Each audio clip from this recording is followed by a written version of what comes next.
para sa misyong ito ay may makakasama ka rin na tutulong sa iyo. Tinatanggap mo ba ang pagiging house challenger, Jaren? Yes po, kuya.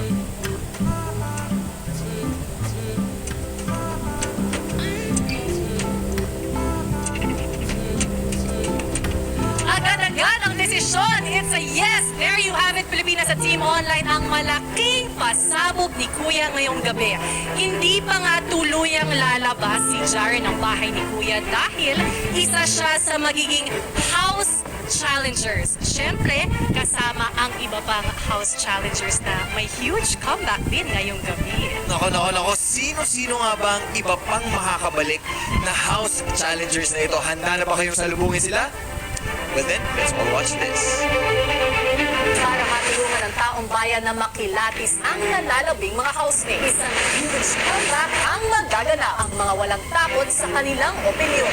To be fair, kasi hindi naman lahat nakilala natin in a short span of time. Kailangan namin mag-voice out. We just want to have you guys, lahat tayo, magkaroon ng sense of sensitivity. At naninindigan sa kanilang paniniwala. No matter how hard I try, if you're already close to me, whatever I do na, kahit good intentions, bad ka siya. We're not coming back in this house to be a housemate again. So don't hold grudges. Babalik na sila ang determined daughter ng Camarines Sur, Therese. Ang charismatic partner ng Taguig, Dingdong. Ang go-getter partner ng Manila, Patrick. At ang optimistic ate ng Dumaguete, Jazz. Kasama ang charming crooner ng London, Jaren. Anong pagsubok na kaya ang dala nila para sa mga housemates? Sila ang mga house challengers ni Kuya.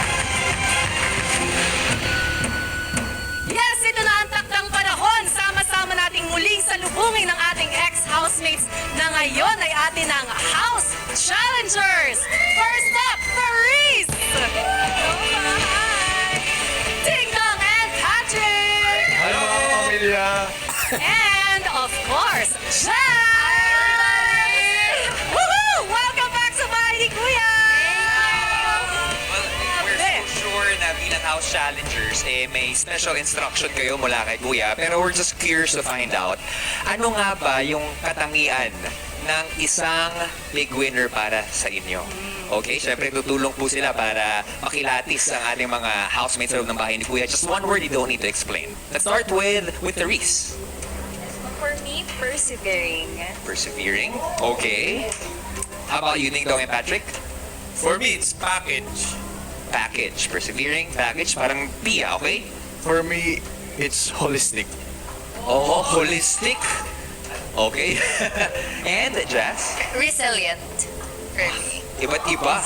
Iba't ibang mga adjectives. Maraming salamat. We'll look for those qualities sa ating mga housemates as well. Pero mukhang handang-handa na kayo para sa inyong special mission. Kaya naman, magpaalam muna kayo pansamantala sa outside world dahil sila po ay papasok muli sa bahay ni Kuya. Good morning, guys. You guys ready? Handa na ba kayo? Ready? Let's go!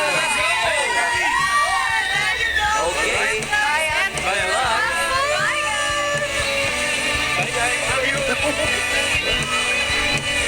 Excited sila pumasok ulit. Kami ring lahat. Grabe. Sobra. Kailangan ng patindi ang mga hamon sa ating natitirang 7 housemates. Lalong-lalo na papalapit na tayo sa titulong Big Winner! Yes! Oo, ang ganda mo doon, Ate B. Sobra. Oh, isama mo ako na Kayo, sobra talaga. Pero kabilang na nga sa mga hamong yan, ang mga tests mula sa mga house challengers na tutulong sa atin na mas makilatis ang natitirang housemates po natin.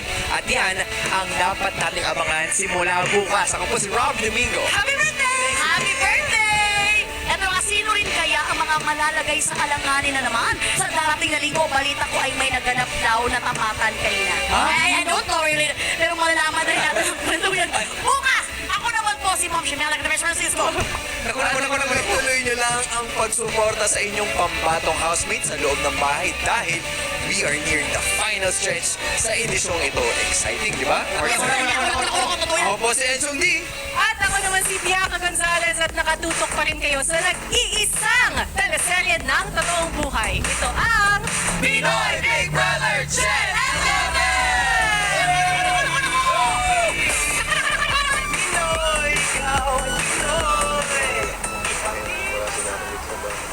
Usap-usap na sila.